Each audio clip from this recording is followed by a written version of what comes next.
you know when it shows up.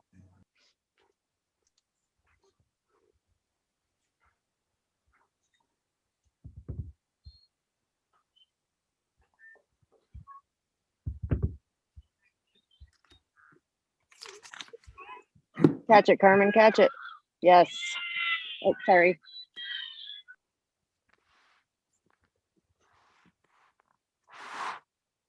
Okay, we're live. It's on the YouTube channel. Okay, I'll go ahead and start the webinar. Okay.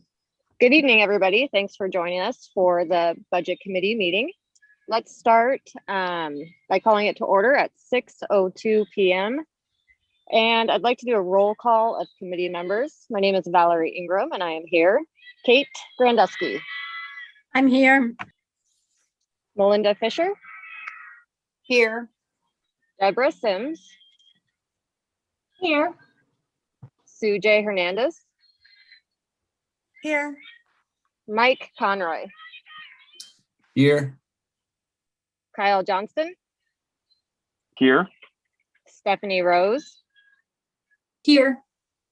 Mark Everett. Here. Brad Bafaro. I'm here. And Narce Rodriguez. Here. Awesome. Thanks, everybody. Let's please rise for the flag salute. I pledge allegiance to the flag of the United States of America, to the republic for which it stands, one nation, under God, indivisible, with liberty and justice for all. Thank you. So the principals are attending this meeting tonight to hear the budget message. They are available to answer questions if needed. I'm going to skip introducing them or having them introduce themselves for now, but keep in mind that they are here if you have a question. Would someone like to make a motion to approve the May 13th, 2021 budget agenda? So moved. Second. Thank you. Thank you. Okay, we'll do a roll call vote. I am a yes. Kate? Yes. Melinda? Yes. Deborah? Yes. Sujay? Yes. Mike? Yes. Kyle? Yes. Thank you. Stephanie? No worries. Yes, I have a question though. If I wasn't here for that, do I still need to approve if I don't? Well, you're an alternate as well, so your vote technically isn't counted, but we like to hear from you. So Okay. you can either choose to abstain since you weren't here, or if you looked through the minutes and you're okay with voting, then that's fine as well. Okay. You're just, I approve. I did go. you're just approving the agenda right now, Val. Right. I know. But oh yeah, not the minutes. Sorry. Mark Everett, Yes. Brad, Yes. and Narce.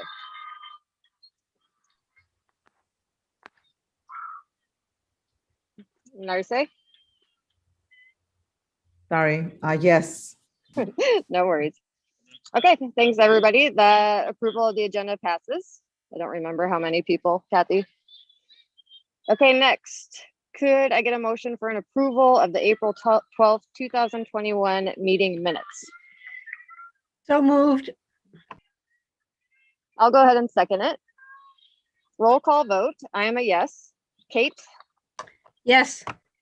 Melinda, Yes. Deborah,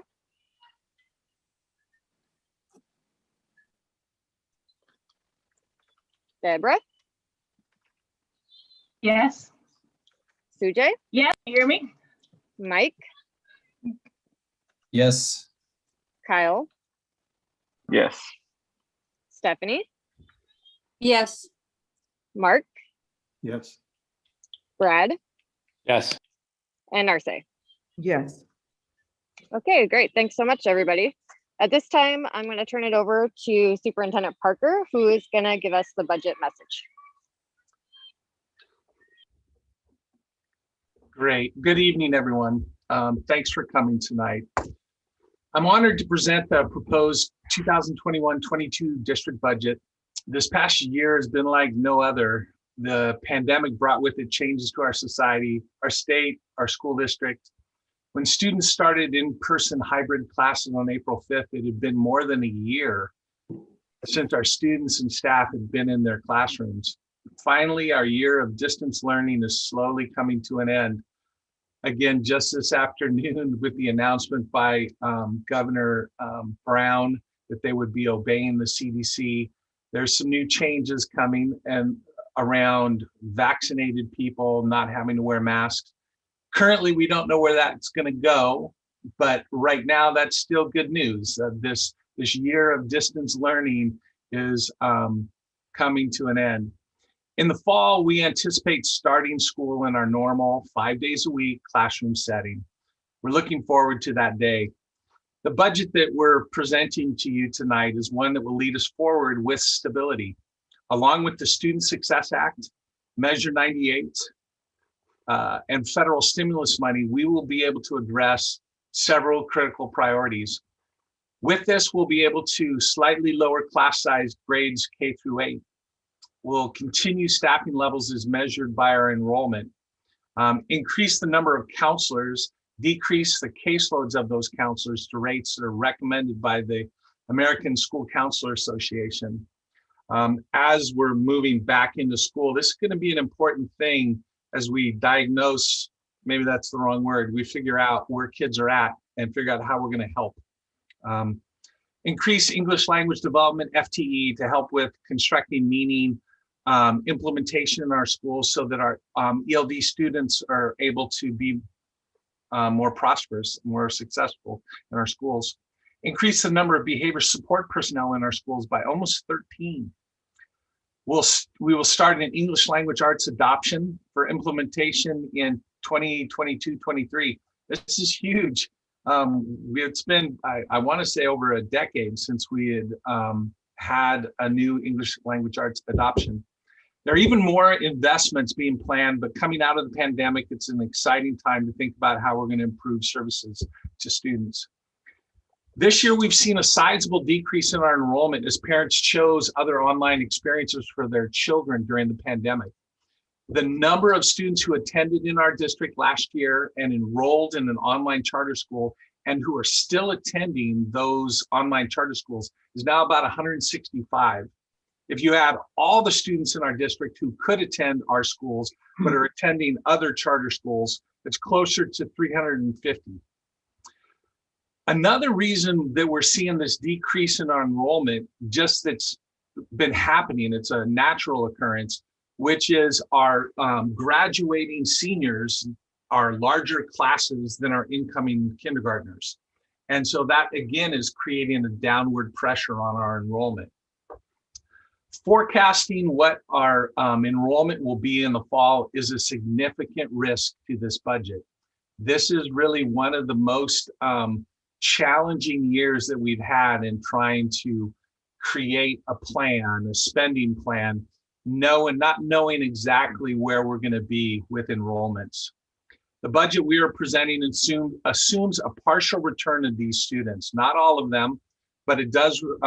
We do need to see a partial return. During the pandemic, we were forced to make big changes to the way we approach educating our students. As a result, it's unclear whether the students will return to our school system. We're actively reaching out and will be reaching out to the parents and the families who have left the district to make sure they know what we're going to be offering in the fall. And we're having conversations with them to help them see the advantages of returning. And it's vital that we return this lost enrollment to our school district. If we don't return that lost enrollment, we're going to have to we're going to be meeting in the fall to start talking about how we're going to adjust to this. Another significant risk to this budget is the level of the state school fund. Currently, the governor's budget and the co-chair's budget is set at $9.1 billion. That is about $500 million below the current level for school districts around the state to continue their current services. And what I mean by that is for us to take the program that we're running this year and just roll it up to next year, as a state, it's $9.6 billion is what's needed. The $9.1 billion that the co-chair's budget is offering right now is inadequate, very much inadequate. The state's currently planning on fully funding the Student Success Act and the High School Success Act, which is Measure 98, resulting in about $4.7 million from the state's Student Success Act and $1.7 million for the Measure 98. We're working with our lobbyists. We're optimistic that the final budget adopted by the legislature will be at least $9.3 billion. This budget is set on a $9.3 billion budget. So the numbers that you're looking at is basically assuming that we're going to get that. Now, as a little aside, I wrote this a week and a half ago. Just yesterday, a subcommittee of the Ways and Means put forth a $9.3 billion budget. That is great news. They're grabbing $200 billion from their rainy day fund to get to that $9.3 billion. That's a very positive occurrence for us. They still have to it has to get voted on by the Ways and Means Committee. It has to pass the House, has to pass the Senate. But just the fact that they're already understanding that we need 9.3 is a positive, that's a positive start for us. We're not to the finish line on that yet, but that's just happening this week, and I'm hopeful we'll see some things come out of it in the coming week. If the legislature approves anything less than 9.3, we've already begun to do some thinking around what we might do to deal with that, but hopefully that's not what we're gonna need to do.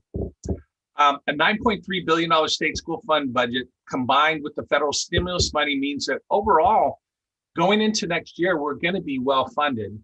It's just that the grant funds are really they're one-time money. And when we invest in FTE with that one-time money, somewhere down the road, that grant runs out and you now have to cut that FTE.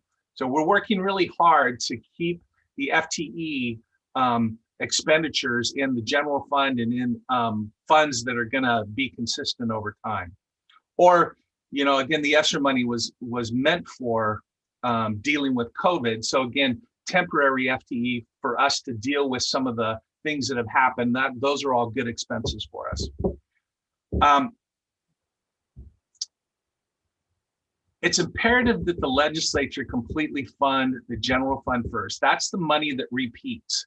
That's the money that we need to invest in FTE. We have excellent plans for SSA, Measure 98, and ESSER. However, nothing is as important as being able to maintain our class sizes, the length of our school year, and everything else that the general fund pays for.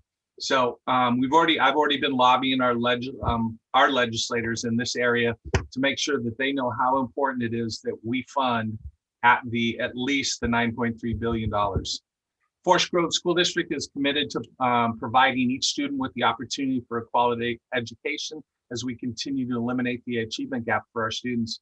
I'm proud to serve as the superintendent of the Forest Grove School District, along with all of the dedicated staff, principals, volunteers who every day work in our schools to make a difference in the lives of our students. So with that, I'm going to turn this now over to Eileen to begin to present out the details of this budget. Thank you, Dave. I'm going to share. Okay, does everybody see the presentation? Perfect. All right. So tonight we have the 21-22 budget proposal for you guys. I wanted to start with first just thanking everybody for your time and commitment to this process. I know being a budget committee member is volunteer, and it's a big commitment throughout the year to be able to come and attend these meetings and dive into the budget and learn all about this. So thank you for taking your time tonight and every other night that we ask you guys to help support our district. Let's see. As far as the roles and responsibilities, I did want to do a brief review of the roles and responsibilities of our budget committee members tonight. This was gone over at the March meeting, but just as a quick reminder, the budget committee tonight is here to receive the proposed budget.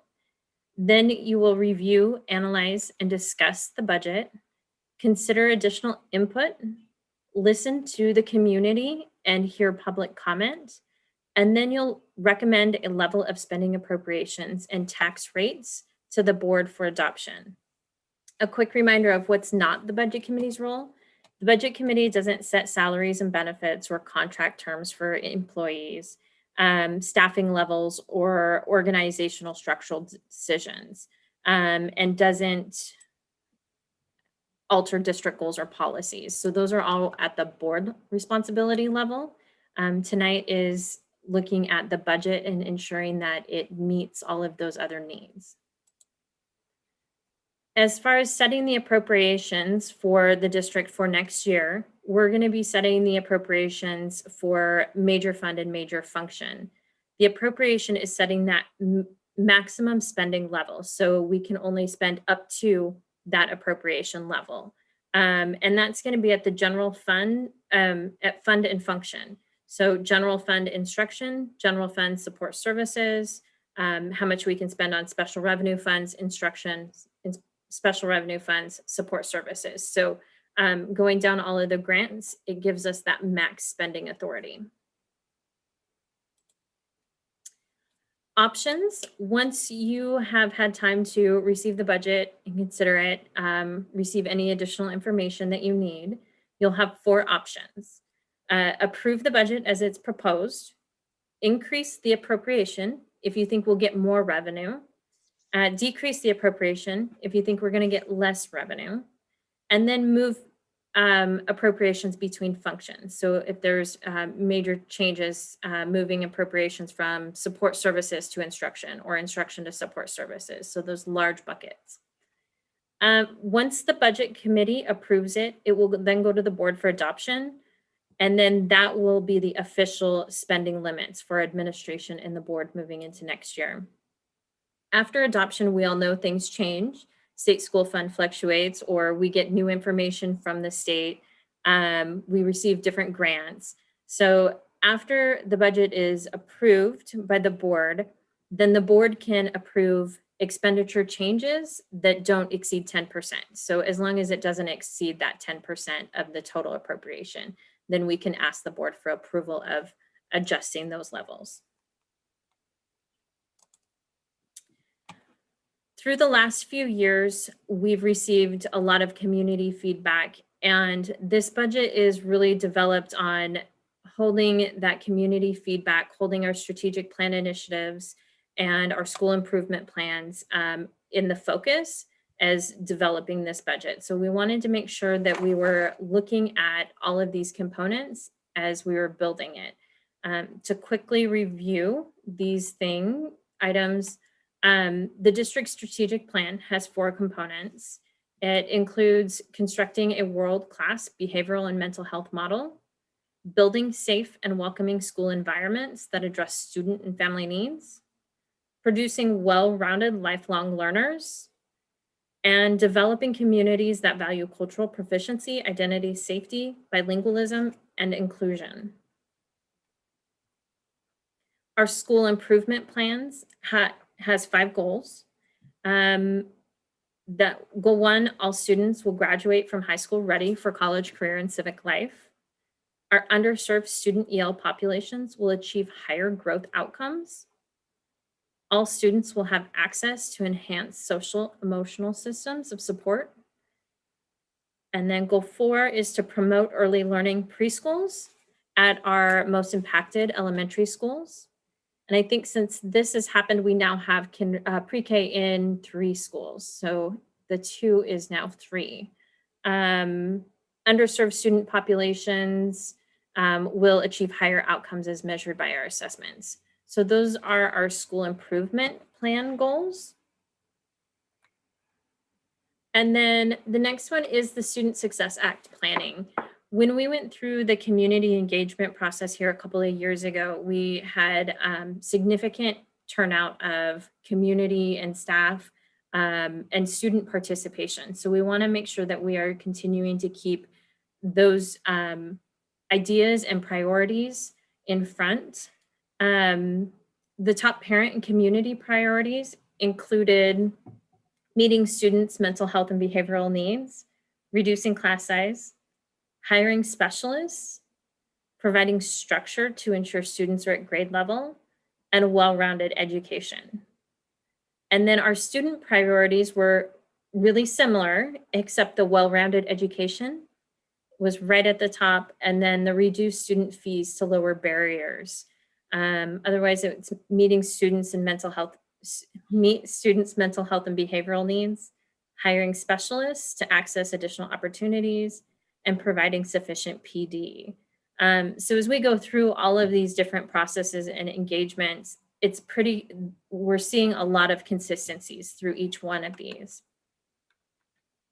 And then the most recent one for community engagement is we did the thought exchange it was either February or March of this year about the budget. And the top 3 priority representative groups were students, parents and community, and staff. And the result of that was the priorities continued to be class size, staffing, and mental health.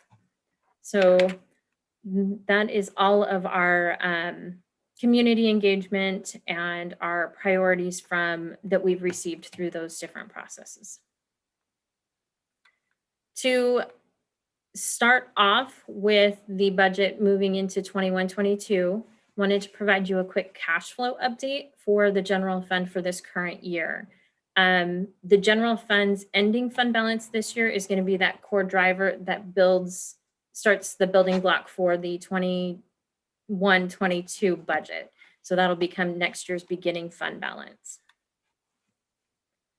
Looking at our cash flow projection for this year, these numbers are all going to be similar format is what you've historically seen.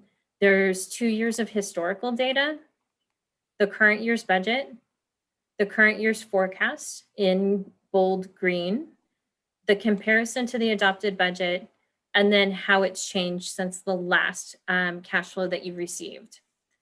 Overall, we're going to end this year with about $12.5 million or a 17% ending fund balance.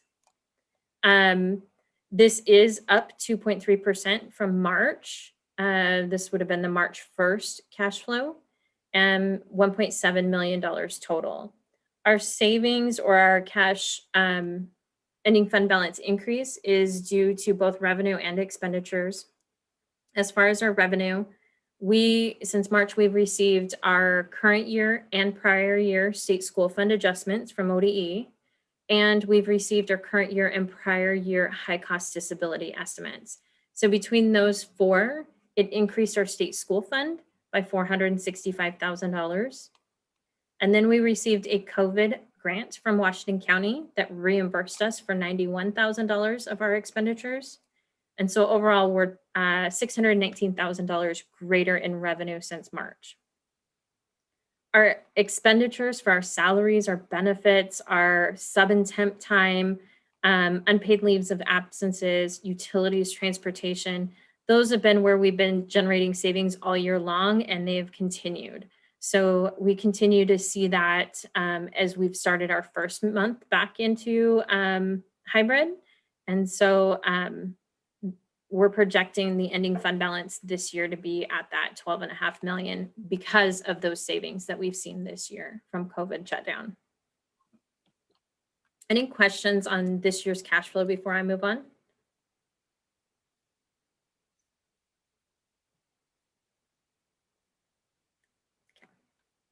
All right. Now the proposed budget for next year. I sent out to budget committee members right before the budget meeting a PDF copy of the budget document, so you have it. And this will be on the district webpage as soon as the budget meeting is over. And then there's physical copies for budget committee members available in the superintendent's office. So if you want a physical copy, please reach out to Kathy or just drop by and grab one of those. As the budget for next year is proposed, it's a $130 million budget, of which 64% of that is our general fund, 20% is going to be grants and special revenue funds. And the rest is food service, our debt service, our capital, and then our Viking House and ag. So the majority of our budget is all in general fund and our grants, our special revenue funds. As far as how we spend that $130 million, 53% is budgeted for instruction, 35% is support services, and then you have the enterprise, which is going to be that it's I want to say it's like food service and Viking House, and then our debt service and our facilities acquisition. So overall, 53% of our entire budget, including general fund, grants, and capital, and all of the funds, is for instruction. Looking at that same $130 million in spend, about 66% of that budget is in salaries and benefits. So that's our staffing, that's our individuals in the buildings. And then we have 14% as services. Included in this services is going to be everything from professional development to utilities, to custodial, to transportation, to all of those other services that we hire out and we don't necessarily employ directly.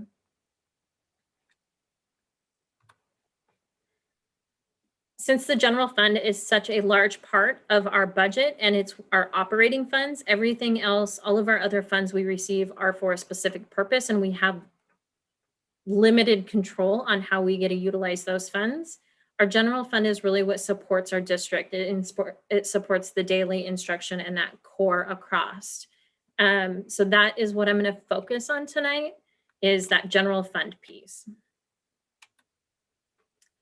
Overall, our general fund, this is the same information as that cash flow, 2 years historical, our current year's budget, our current year's forecast, and then the proposed budget is in green here. Change to budget and percentage change. So this budget anticipates a $7.1 million ending fund balance, or 10%. It is utilizing $5.3 million, almost $5.4 million of the savings that we generated this year.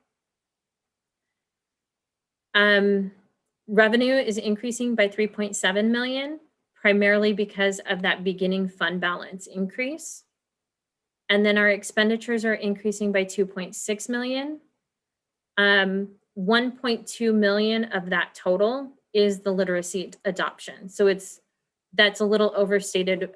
When you take that literacy adoption out, that increase is considerably less than that. So I'll go into some details about these just a moment. Resources, our total resources, this is all of the individual lines of it. Our local resources are going up 372,000. Our intermediate resources are going up 1.2 million. And that's us pulling down our ESD service credits, our reserves that are sitting over there to be able to support the lit adoption. Our state school fund is decreasing by $2 million. And then, yeah, that's it.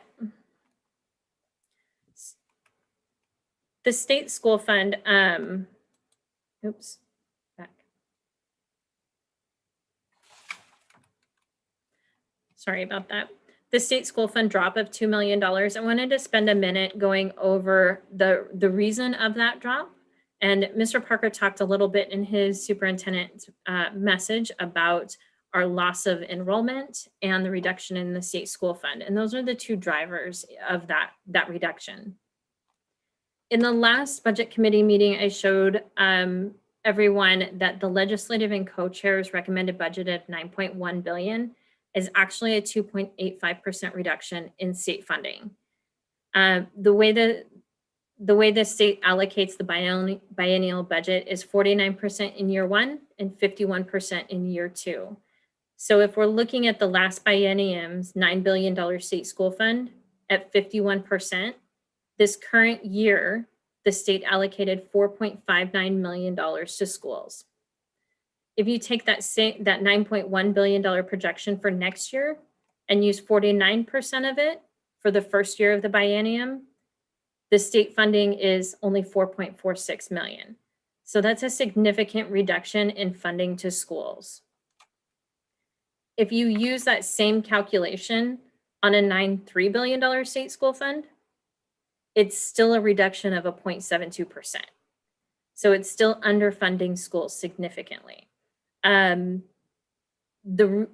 For us in Forest Grove, our ending fund balance and our savings that we've generated this year is what's going to help support us in the next 2 years. And then, so we have that combined with our enrollment loss. Our enrollment was down 403 students from year over year. Looking at, and that's between the graduating class and the larger graduating classes and the COVID loss from students going to other online programs or homeschool or other options this year. So looking at our budget moving into next year, we are anticipating a partial return of enrollment, but we are not anticipating 100% return of these students that we've lost. So there is some, we do need students to return into our schools.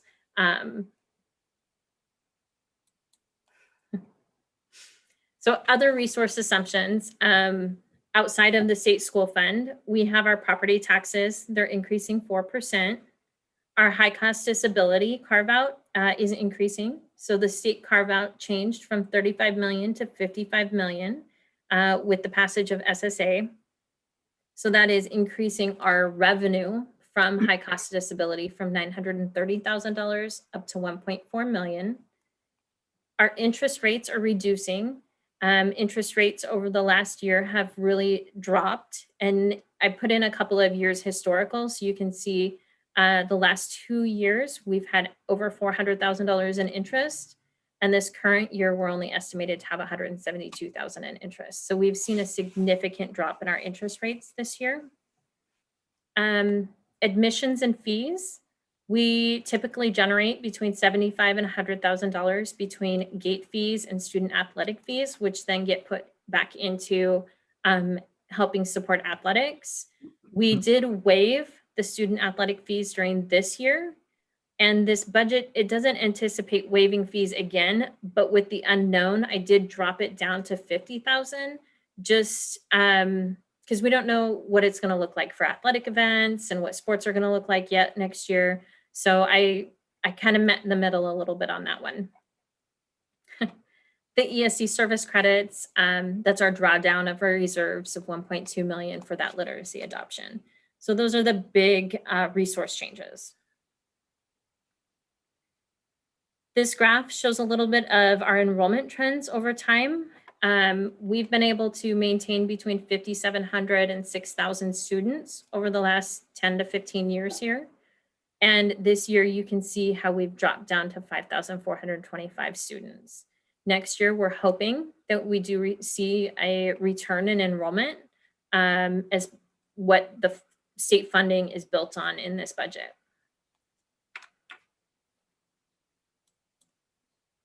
High cost disability, this just shows you the history of high cost disability.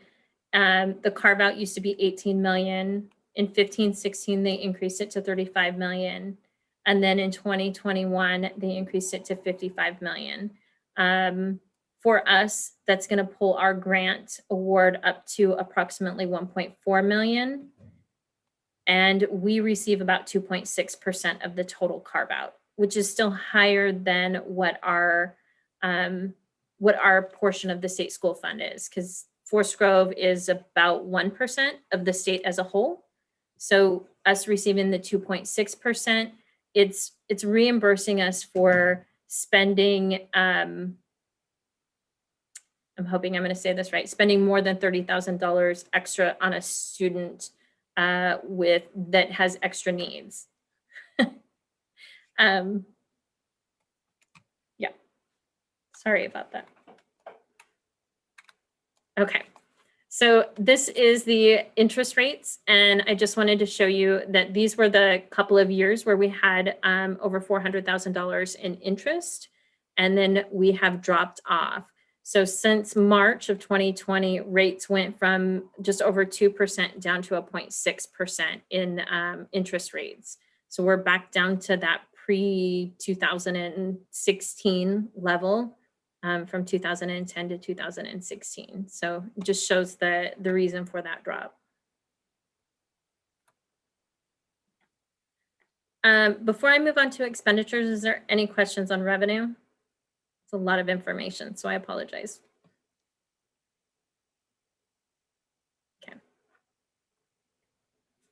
Okay. For the expenditures, we're looking at spending the budget is $76.19 million in spend, which is still 3.5% above the prior year's budget. Major assumptions built into this, this budget, we wanted to start with maintaining as much of the instructional and operational structures that the district has, including our current staffing, our average class sizes that are driven by enrollment, that we had before. So our first priority was to try to maintain the operational structures that we have. We did build in a reasonable cost of living, step movement, and increase to insurance cap for all of our bargaining groups. These are all still yet to be bargained, so it's still a estimate. We don't have those actuals yet. We wanted to make sure that we were looking at financial stability and considering the impact of the second year of the biennium. And then we did budget for the Oregon paid family and medical leave insurance and increased unemployment costs for next year. This year we didn't have included in our budget the level of unemployment costs that we actually seen this year because of the shutdown. So next year we are going to try to make up some of our reserves that we used and then just make sure there's enough budget in there to cover any anticipated unemployment costs moving into next year. We do have in here the reduction in our PERS rates because of the passage of Senate Bill 1049, PERS cost containment. That happened not last summer, but the summer before. Those rates are now, we're going to start seeing the changes next year. It is a drop in rates for us. I want to,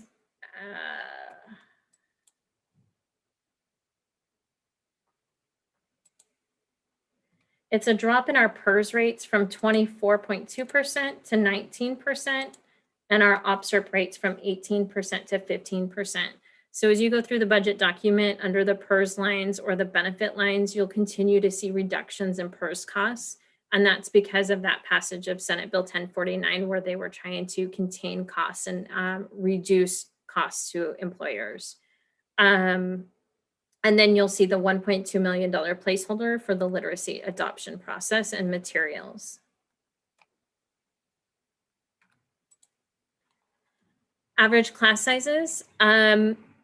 This district and board has made a significant investment over the last 5 years on class size and has made a lot of progress. I wanted to highlight and show how much progress has been made and where our averages are. Granted, there's going to be some low points and some bubbles throughout, but overall, our average K4s used to be 28.9 to 1, and now we're budgeting at 23.7 to 1. Grades 5-6, 31 to 1, 29 to 1. Grades 7-8, 28 to 1 to 25 to 1. And then 9-12, 26 to 1 down to 24 to 1. Grades 7-8 through 9-12 is not, the upper portion is not weighted for the amount of instructional time teachers are with students. So this bottom portion shows more of a realistic average in the buildings. This year in starting the budget process and starting to budget and develop the average class sizes, our target really started out being the 24 to 1, that 24.5 to 1.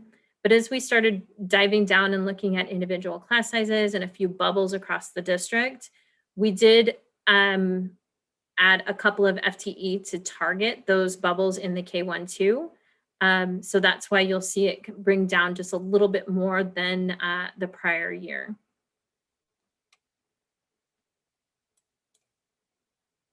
FTE assumptions. This year's budget is coming up about just under 1 FTE total, more than the prior year's budget. 2 big factors in it is we included all of the adjustments that have been made this year to date. So everything that's moved and adjusted throughout this year. And then we did adjustments for FTE because of the enrollment loss.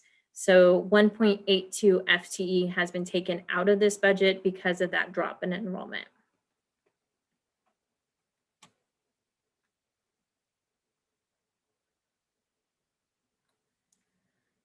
Historical salaries and benefits. This you'll see our historical salaries. This is all funds district-wide, so it includes grants. Last year's budget was 46 million. This year's budget is 50 million. And last year, our budget was 57% of benefit costs. And this year, you'll see the benefit costs dropping to 52%. Most of that is, well, all of it is the PERS cost containment and PERS rate reductions. And then we have budgeted in there COLAs and insurance caps for all of our union groups. And again, that's all just not negotiated yet. So it's not final. PERS rates, just to show you kind of how they've changed over time. Back in 2009, 2010, both our PERS and our OPSERP rates were down there around 5% of payroll. And then since then, over 10 years, they increased to almost 20% and 24% of payroll costs. So you can see how much the PERS rates have increased over the last 10 years. And then that Senate Bill 1049 came, and we're seeing the first biennium where we'll see that drop in PERS rates.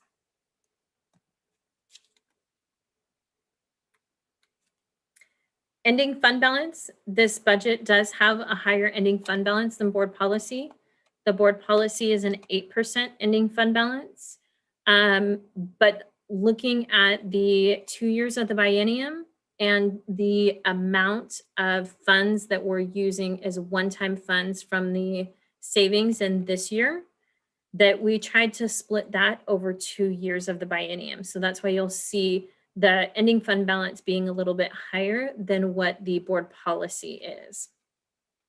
The other thing that I wanted to point out on this slide is just the trend, because we will be looking at, on the next slide, a little bit more about this. So over time, we tend to budget a little bit on the conservative side, and we try to save where we can throughout the year.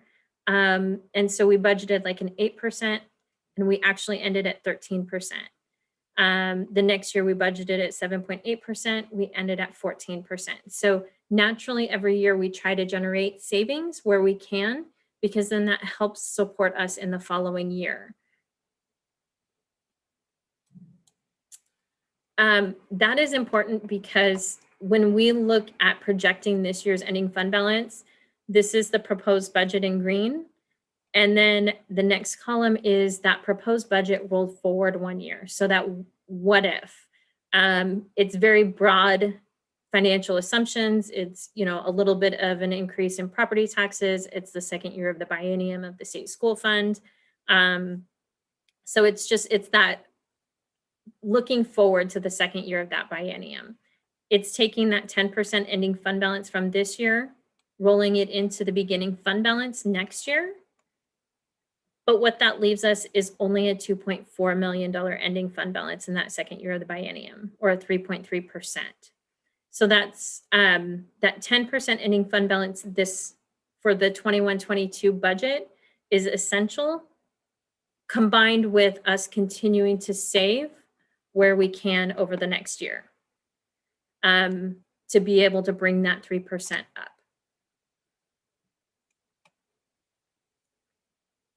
Any questions on this? Hey, Eileen, on the, when you look at that, let me see if I can get to it. That proposed 2022-23, does that take into fact the reduction in enrollment if we have a reduction in enrollment, or is that just, you're assuming that the enrollment will be what it is now, or what are your assumptions? Great question, Brad. The assumptions for enrollment here is a few slides ago, I showed the enrollment where it dipped and then it came back up. I'm assuming that we're going to get about 3/4 of our enrollment back. And then we'll maintain that enrollment for the second year. Okay, so that's the assumption that you're making to generate this number. Right. If we don't get our enrollment back, then there's a probability that we will have to make adjustments because of the loss of enrollment. So as we look at where we are right now and our 17.7%, that's going to help us in the next 2 years to maintain. And even if we run into some enrollment issues, if we didn't have that kind of budget at that point, 17.7%, we would be in real trouble then. Yes.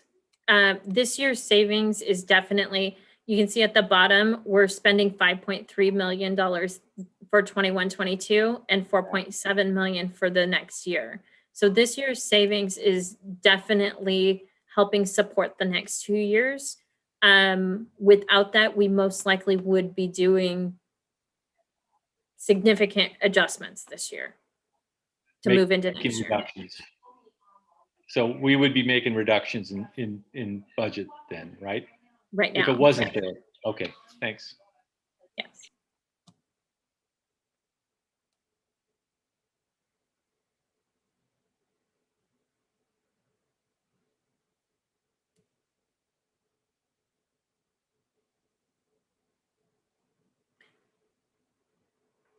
Mark, did you have a question?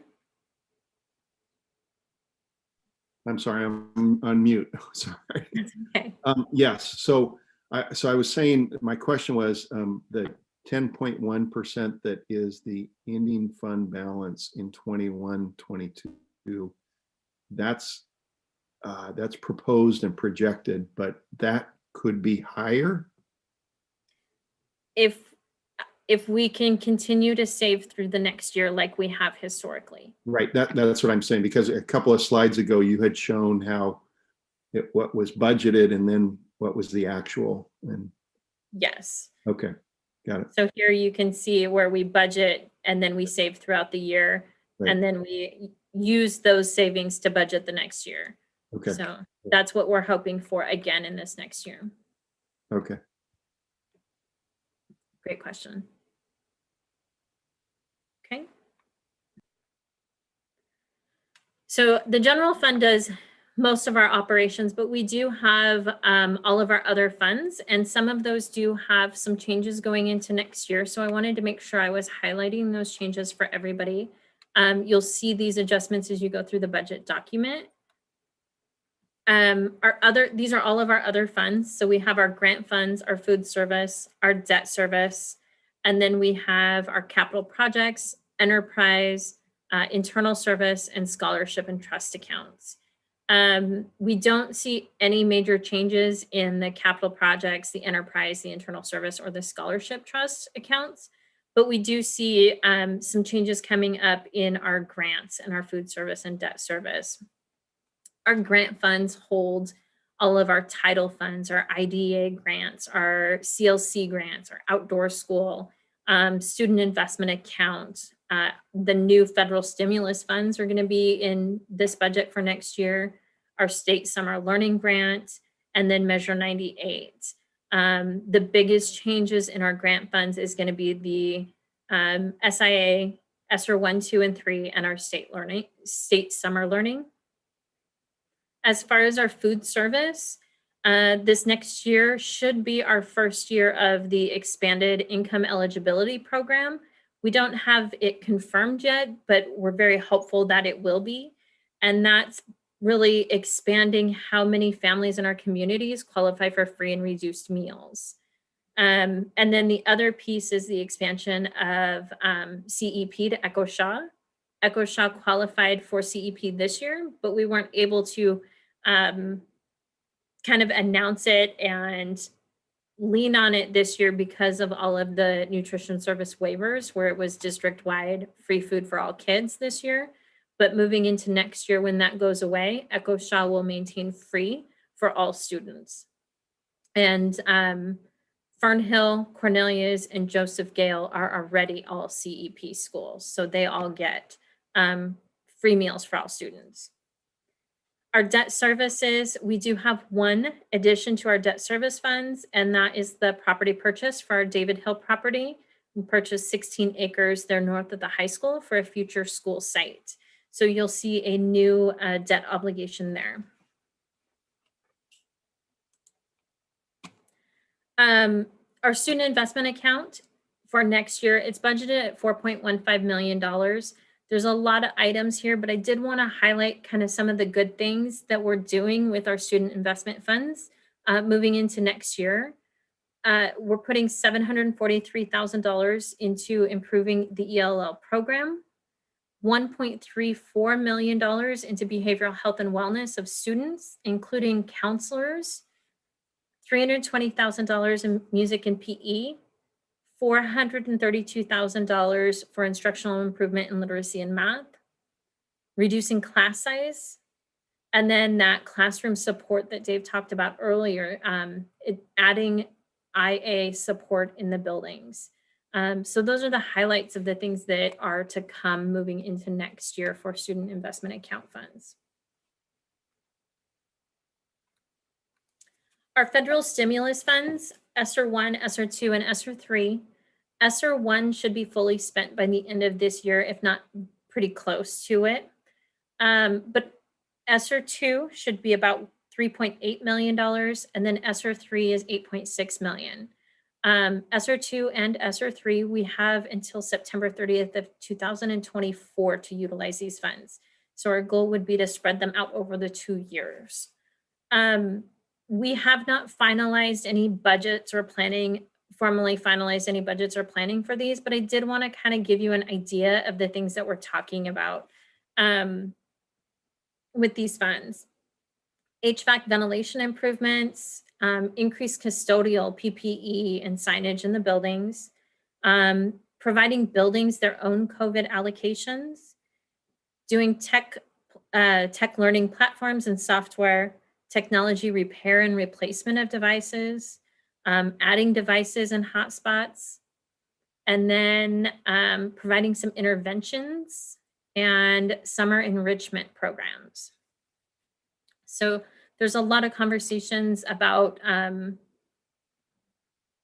to spend these and over the next 2 years. But these are ideas and things that we're starting to move forward on. The summer learning and enrichment grants, these are new state grants that just came out. It's $2.1 million total from the state, and they ask that we match 25%. So overall, there's going to be about $2.7 million going into summer learning and enrichment this year. These funds have to be spent by September. So this is all only for this summer, providing both credit recovery for the secondary level and then K-8 enrichment opportunities. And then there's a child care portion for families that qualify for free and reduced that are participating in these enrichments. And then just to clarify that these matching funds, we're going to utilize the ESSER grant because ESSER 3 is requiring us to use 20% of that grant on student enrichment and academics. So it's a great way to utilize both funds. And then I might just add that at the next board meeting, we'll bring to the board some information around, some more detail around this. It's emerging very quickly. So just looking at the date that it has to be spent by, that's like super fast for a huge chunk of money, right? It is, yeah. Okay.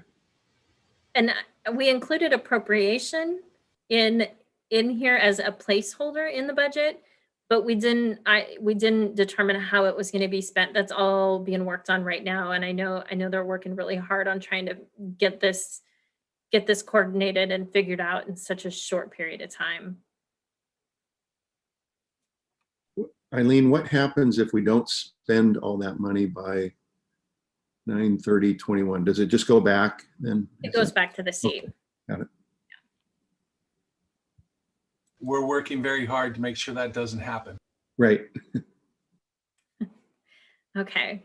So Dave talked a little bit in his superintendent in the budget message at the start of this about where we were with funding. This is changing pretty quickly. Like he said just yesterday, the 9.3 got passed out of the subcommittee of Ways and Means. It's scheduled to go to Ways and Means tomorrow, and then from there it'll go to the House and Senate for approval. This getting the state school fund up to a $9.3 billion state school fund is two Senate bills. One is the $9.1 billion state school fund, and then the second one is transferring $200 million from the Education Stability Reserve Fund to be able to make it 9.3. Governor Brown has voiced her opposition to this, but we're hopeful since now the conversation is a $9.3 billion state school fund that we'll be able to meet that. The economic forecast is supposed to be published next week. So I see sometime after that is published that the state will have more clarity on that 9.3. But since they're already talking about 9.3 and it's been approved in the subcommittee, there is a very high chance that we'll get at least that 9.3. So we have a lot more confidence in the 9.3 budget as we start moving forward. And then the state has all the way through June 30th to close the legislative session. We are monitoring any of the bills that impact K-12 education and the state school fund to see if it will have any other impacts on our budget. And then the last thing that is just a reminder that, you know, we're going to continue monitoring and working on is that enrollment to make sure that we get, you know, some enrollment return and students, you know, participating in the district. So we'll be working on those through the summer. Next steps, it's time for the budget committee to discuss, deliberate, listen to public comment, determine what questions you guys need to be answered to approve a budget. What additional information do you need? And then we as administration are going to continue to monitor that state school fund, continue to conserve resources where possible to support that second year, and work with our bargaining groups. So that's kind of next steps.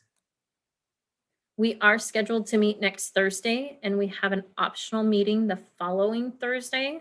So if you have any questions or you guys need additional information, just highly recommend reach out to me. Let me know what those questions are. Make sure I can answer them at the next meeting so that we can make sure it's productive and efficient as possible. So over this next week, please don't hesitate to reach out and ask any of those questions, or if you want more information to be provided next week, let me know. And then that is all I have. I will transfer it back over to Val. All right, thanks, Eileen. That's a lot of information, a lot of work for you, and we really appreciate it. I'm going to take a moment. I know Eileen just asked everybody if they had any questions, but I'm just going to kind of go through a roll call one at a time and see if anybody had any questions or comments they wanted to make right now. Kate, do you have anything? No, thank you very much, Eileen. It was very, very easy to understand. Thank you very much. Melinda? Nope, not at this time. Okay. Deborah?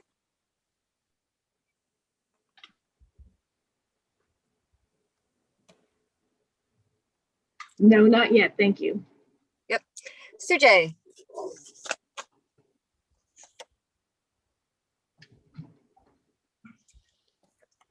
Sujay, do you have any questions or comments for Eileen at the moment?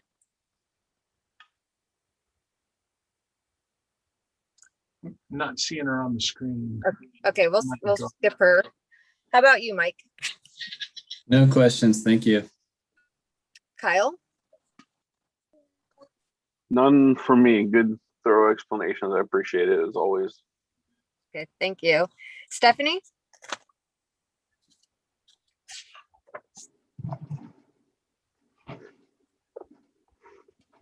I do have one question, actually. I'm not sure if it was already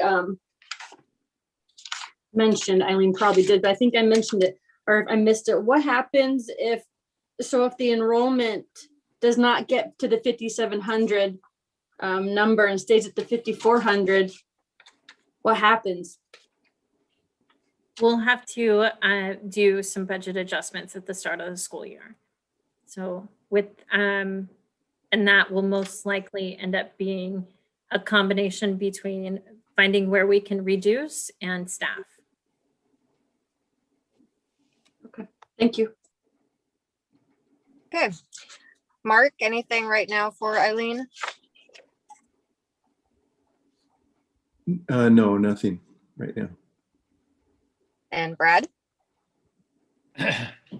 No, I have nothing. I just want to make a comment that Eileen, you did a good job with that. It was easy to understand, and it gave us a clear idea of what our options are and what the next 2 or 3 years look like. And as probably everybody, I am concerned about the enrollment, just based on what we've seen this year. So that would be my only comment.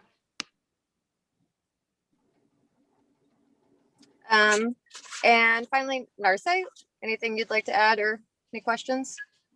Not at this moment, Valerie. Just want to say thank you to Eileen for all the details, and your information was very well presented. Thank you. Okay, great. It's my turn. I just want to say thanks again, Eileen and Superintendent Parker. One comment I want to make is that I am concerned with sustaining some of these additions that we're going to be making, and just making sure that we are going to be able to sustain them. Are these hires going to be temporary? Are they coming out of the general fund? Those kind of things are what I'm concerned about. So I do have I had a chance to go through the binder, and I have some specific questions, but I'll go ahead and send them into Eileen.